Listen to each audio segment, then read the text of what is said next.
Assalamualaikum warahmatullahi wabarakatuh. Alhamdulillah. Selamat sore para sedulur-sedulur yang saya cintai. Jumpa lagi di kanal YouTube-nya Pak Digun. Para sedulur, jadi belum hilang rasa sedih kita ya. Timnas sepak bola kesayangan kita, Timnas Garuda, dipecundangi oleh Timnas Thailand di laga tandang di Stadion Qingdao, Provinsi Shandong, Cina ya teman-teman. Belum usai rasa sedih kita, saat ini kita dapat kabar yang kabarnya konyol sebenarnya teman-teman, yaitu ketika Federasi Sepak Bola Bahrain ini mengajukan permintaan kepada FIFA dan AFC agar laga mereka ya, laga Indonesia versus Bahrain yang sejatinya akan dilangsungkan di Jakarta ya, di GBK, mereka minta agar laga dilakukan di luar Indonesia atau di negara yang netral. Yang mana laga itu kan akan terjadi di tanggal 25 Maret ya, 2025. Masih jauh sih sebetulnya ya, masih panjang. Nah, kenapa sih Timnas Bahrain kemudian melakukan permintaan tersebut kepada FIFA dan AFC? Yang jelas Timnas Bahrain mengajukan hal tersebut dengan alasan untuk melindungi keselamatan daripada para pemain timnas dan juga para skuad mereka ya, dari tim kepelatihan semuanya gitu kan, dari kemungkinan ya kekerasan fisik yang dilakukan oleh supporter timnas Indonesia.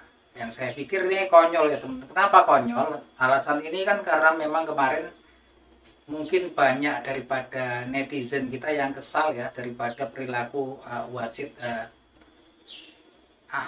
Ahmed Al-Kaf yang dari Oman ya, yang memimpin pertandingan, yang seharusnya pertandingan itu kan perpanjangannya cuma 6 menit, molor jadi 9 menit.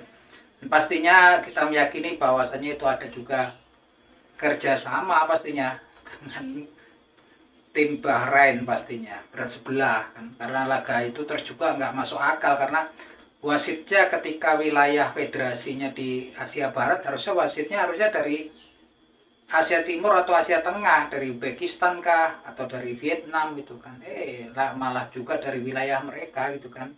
Nah, mungkin banyak ya kemudian hujatan daripada netizen Indonesia, pecandu sepak bola Indonesia ke akun-akunnya daripada Federasi Sepak Bola Bahrain, dan dengan alasan tersebut mereka merasa hal tersebut berkaitan dengan keselamatan timnas mereka ketika akan bertandang di Indonesia di tanggal 25 Maret 2025 nanti. Yang jelas ini konyol karena itu kan lain ya, itu bukan kekerasan fisik, namanya cuman umpatan, hujatan itu kan verbal, bahasa verbal gitu kan. Kalaupun di stadion ada yang ngecek, hinaan itu bahasa verbal. Kalau fisik ini kan dilempar botol kah gitu kan, ataupun mencoba melukai gitu kan, mencoba melakukan kekerasan kan nggak ada gitu kan. Tapi lagi-lagi bukan timnas Bahrain kalau tidak melakukan drama gitu kan. Dan memang yang patut diamati oleh PSSI adalah wasit-wasit yang akan memimpin pertandingan tim kita dengan tim dari Timur Tengah. Tim-tim dari Timur Tengah di grup kita ini kan ada 2 ya teman-teman, yaitu Bahrain dan Arab Saudi. Karena memang seharusnya kalau menurut saya kan harusnya adil lah seperti ketika timnas kita ketemu Cina kemarin kan, Asia Timur ketemu Asia Tenggara, wasitnya dari Asia Barat. Kemarin kan wasitnya Omar Al-Ali ya dari Uni Emirat Arab, tuh pas yang seperti itu. Bukannya kayak kita ketemu Bahrain kemarin kan dari Asia Barat, wasitnya dari Asia Barat juga gitu kan. Tapi memang nggak menutup kemungkinan permintaan Bahrain ini kan disetujui oleh FIFA dan AFC, karena memang presiden AFC sendiri ini dari Bahrain ya teman-teman, lagi-lagi dari Bahrain ini. Oke lah, itu bisa ini, tapi yang memang kemudian diantisipasi oleh staf kepelatihan adalah kemudian nanti memang harus hati-hati terhadap para pemain-pemain yang memang melakukan drama-drama di lapangan, seperti diving di area-area dekat titik pas gitu kan. Yang kemarin kan mengkhawatirkan ketika kemudian di babak-babak air sempat kemudian Witan Sulaiman kan melakukan kesalahan pelanggaran-pelanggaran yang nggak perlu. Begitu juga Marcelino Ferdinand yang memang wasitnya udah berarti sono gitu kan, diberikan tembakan-tembakan bebas yang ini memang sungguh sangat berbahaya. Terlepas dari itu pastinya juga Bapak Erick Thohir selaku Ketua PSSI juga nggak akan tinggal diam pastinya kan. Yang jelas kalau alasan-alasannya lah kekerasan yang dilakukan supporter Indonesia, kalaupun memang ada itu mungkin ya kekerasannya kaitannya sama verbal, bukan kekerasan fisik. Dan pastinya Indonesia ini bukan negara barbar, bukan negara primitif. Di sini juga ada aparat kepolisian, ada semuanya ada, pastinya akan dijaga keberadaannya timnas Bahrain, siapapun mereka. Terlepas dari itu teman-teman, penampilan kita terakhir kemarin memang betul-betul mengecewakan. Salah satunya saya betul-betul kecewa. Kenapa? Karena memang salah satunya yang bikin saya kecewa lah, salah satunya ketika PSSI, utamanya Bapak Erick Thohir, bekerja keras, mengejar waktu kemudian untuk mendatangkan Eliano Reinders dan Max Hilger gitu kan. Max Hilger dan Eliano Reinders ini sejatinya sumpahnya diambil di DPR RI Indonesia ya.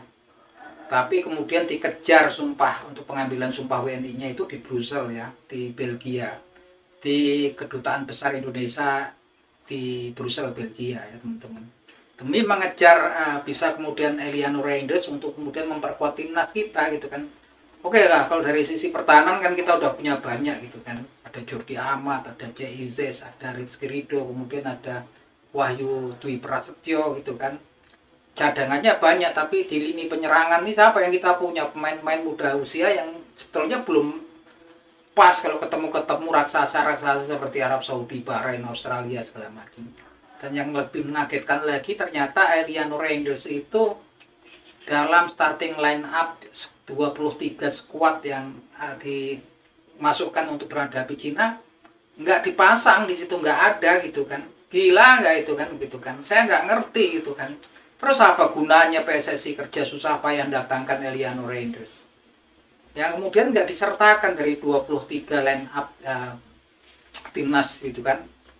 Saya nggak ngerti lagi nih kan, apalagi kemudian apalagi gitu kan, kemudian Calvin Verdong yang biasanya sebagai wingback, fullback murni gitu kan, yang agresivitasnya tinggi dipasang sebagai center back. Ini apalagi gitu kan.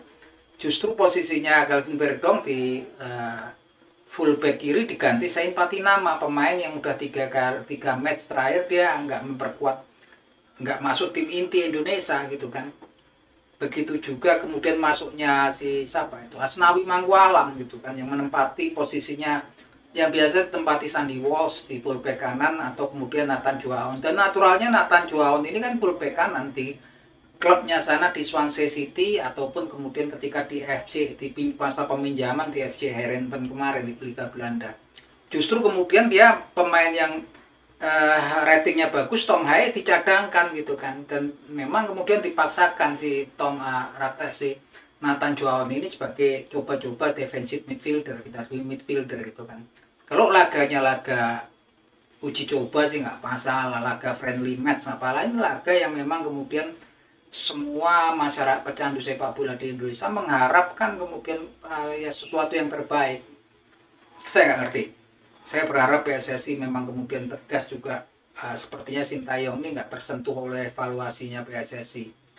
Karena laga kemarin itu sangat penting teman-teman, untuk harapan kita, menjaga harapan kita untuk lolos di putaran final Piala Dunia 2026. Sepertinya sekarang ya kemungkinannya semakin menipis gitu kan. Kasihan aja saya, seperti pemain-pemain sekelas Max Hilger, Eliano Reinders masuk kemudian sepertinya juga nggak dipakai kayak si Eliano Reinders ini kan. Nggak ngerti saya juga pelatihnya ternyata seperti itu ya. Seperti kasusnya si Elkan Bagot, sebesar apapun kesalahan Elkan Bagot, sebesar apapun dosa Elkan Bagot, tentunya ya masa sih nggak ada maaf, masa sih kemudian nggak ada komunikasi, dibuang gitu aja. Elkan Bagot ini ketika belum ada nama-nama diaspora join, dialah yang pertama kali join di timnas kita, membela timnas kita. Sekalipun dia punya kesempatan untuk membela timnas Thailand gitu kan, dia juga berpeluang berjasa memperkuat timnas kita untuk kemudian lolos di Piala Asia. Saya nggak ngerti tindak tanduk pelatih yang ya sebetulnya saya nggak ngerti lah gitu kan. sehebat apapun pelatih itu tentunya tetap ada evaluasi ya dari PSSI. Itu harapan kita semua.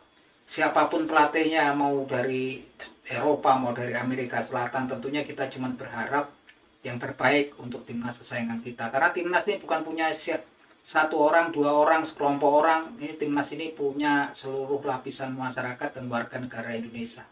Dan pemain diaspora didatangkan nggak lain salah satunya untuk memuaskan publik. Itu kan katanya Pak Erick Thohir gitu kan. Saya nggak ngerti pelatih ini nggak menghargai ketika Bapak Erick Thohir jajaran PSSI mengebut ya mendatangkan Eliano Reinders, justru nggak pasang gitu, nggak ngerti lah gitu gimana. Kalau menurut teman-teman saya juga nggak ngerti. Oke teman-teman, ini obrolan kita sore hari ini, semoga menghibur teman-teman di rumah. Yuk, salam sepak bola.